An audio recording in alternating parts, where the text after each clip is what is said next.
देखिए, middle east में बड़ी भयानक सूरत हाल है इस वक्त। और आज इसराइल और अमेरिका ने मुश्तरका तौर पर ईरान पर हमला किया, और ईरान ने जवाबी कार्रवाई में इसराइल पर तो हमला किया ही, इसके अलावा जहाँ जहाँ अमेरिकी बेसिस हैं, अड्डे हैं, कतर है, बहरीन है, कुवैत है, रियाज है, दुबई है, इन तमाम इलाकों में भी उसने मिसाइल से हमला किया है। बहरहाल ये जंग किसी भी मसले का हल नहीं है।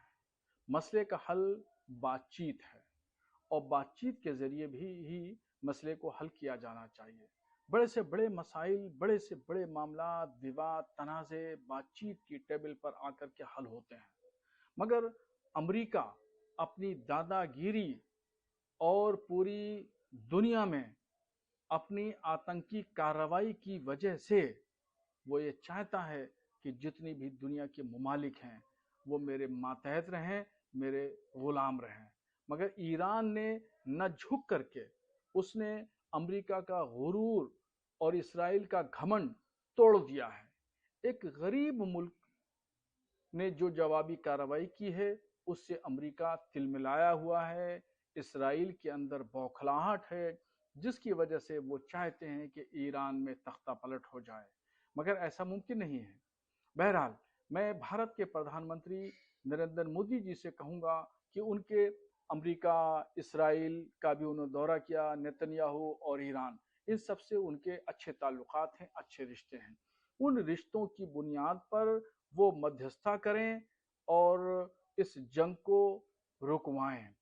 और भारत के हिंदू और मुसलमानों की यही जज्बात और ख्वाहिश है कि अमन और शांति कायम हो, जंग न हो। तमाम देशों में भारतीय भी रहते हैं और दूसरे लोग भी हैं, तो एक भय का माहौल हो गया, इस पर आप कहते हैं?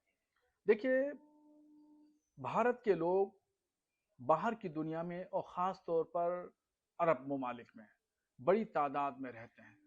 कम से कम 80 लाख लोग अरब कंट्रीज़ के मुख्तलिफ ममालिक में, कतर, बहरीन, सऊदी अरब, कुवैत, यूएई के मुख्तलिफ शहरों में लोग काम करते हैं।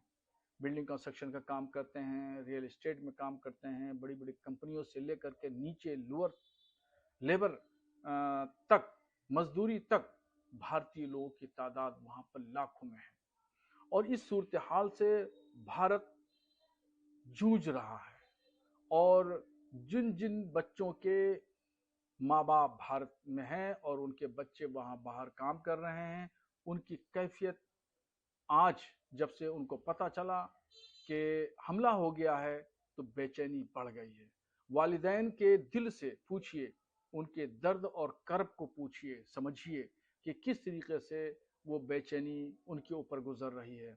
तो ये हमला, ये जंग भारतीय हितों के भी खिलाफ है, इसलिए कि अगर ये जंग तवील हुई और जंग लंबी खिंची और जंग का फैलाव अरब कंट्रीज में और हुआ, तो इसका सबसे ज्यादा असर भारत पर पड़ेगा।